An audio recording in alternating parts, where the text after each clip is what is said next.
So guys, for today's video ay ipapakita ko sa inyo kung paano mag-boneless bangus. Yung mga hindi pa marunong mag-boneless bangus, so para sa inyo itong video na ito, go! Siyempre, una, hugasan talaga natin yung isda kaya hindi man pwedeng bonelessin yun na mayroon pa mga dugo-dugo pang balay-balay dyan. Ang ginagamit ko guys ay yung ganyang pambonot na para siyang gunting na pambunot.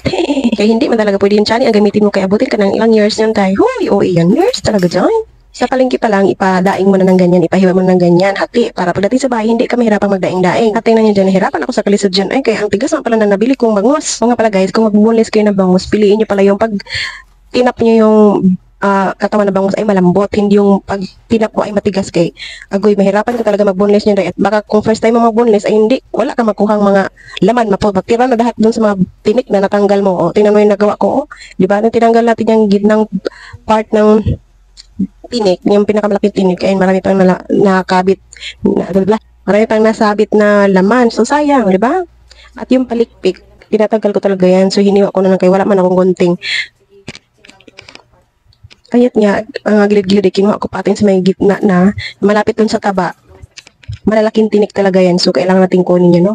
Ganyan talaga ako mag-boneless. Matagal ako mag-boneless. Pero noon, yan kasing business ko, taga-boneless. So, mabilis na ako mag-boneless. Lalo na pag malambot yung bangus. Kasi yung nabili ko nga ay matigas. Ang tigas pa sa ulo ko yung bangus. Tinan mo yung tinik na yan, oh. Diyos mio, marimar. Masarap din kasi ang isda na pag kinain mo ay walang tinik. Yung iba kasi gusto ng thrill pa. Gusto pang may mga tinik-tinik bago pa nila kainin. Ay hindi man pwede sa akin yan kay lalo na may chikiting tayo. Hindi pwedeng may mga tinik-tinik na yan kay pag natinik yan, kasalanan mo. So yan nga, yung pinakabuntot niya ay maraming tinik yan. Yung pinakamaraming tinik, so kailangan natin alisin yan. Ganun. Iwa-iwain natin side by side, to the left, to the right. Ako yun sa daw. Ito dito na part, ito ay maraming tinik dito na part. So gagamitin natin sa mga matagal na nagbo-boneless, hindi nila hinihiwa-hiwa na ganyan. So ako pinakita ko lang sa inyo na hinihiwa yan. Kasi pag mga first timer pa kayo mag-boneless ay hindi nyo alam saan banda yung mga tinik dahil. So kaya tinuro ko na lang muna, no? So yun sa mga buntot banda dyan, napakadaming tinik talaga dyan. Kaya, tapos dandahan lang din yung pagbunot kaya baka mabunot lahat, pati yung laman, wala na kayong makain. Tapos parang nababagaram lang ako sa pagbo-boneless ko kaya in-speed ko na to eh. Pinilisan na natin para mabilis matapos. Kunyari, mabilis matapos. At yun nga, kailangan, tas din sa bandang gilid na malapit sa taba, mayroon din yung mga tinik dry. Marami din yung tinik. At tas sa gitna, kailangan mo rin tanggalin yan. Kikita nyo ba yan? Yung mga medyo puputi-puti. Yun yung mga tinik. Medyo paspasan lang natin yung pag, at parang naburikan man ako eh. Next naman natin ito. Diyan, nakita nyo yan.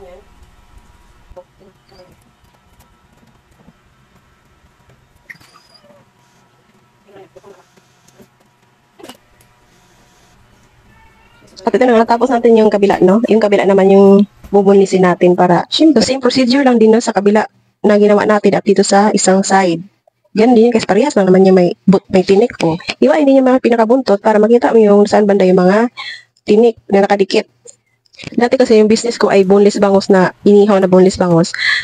Pinipili ko talaga yung medyo malambot na kasi, syempre magreklamo yung customer na wala naman tong laman dahil, balat naman lang to.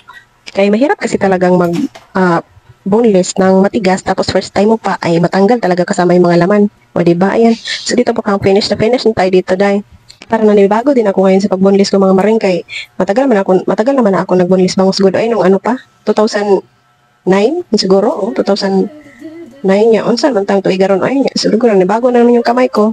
Ayan kita niyo ba yung tinik na yan? Sobrang dami. Pero nakakamiss din talagang mag-boneless bangus kaya ito try na naman tayo, di ba? Nakikita niyo ba yung ginagawa ko? Kung marinig niyo lang sounds ng, lumalagotok talaga yan.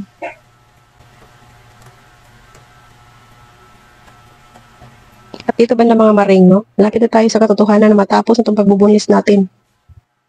Yung mga sa palengke na nagbubunlis, ang galing na gumamit ng chani na yan kasi pinapaikot-ikot nila. Huy, sana all pinaikot-ikot. At dito nga ay malapit-lapit na tayo matapos. So, katapos ito, syempre, hindi natin maluto yan para maging ulam na yan.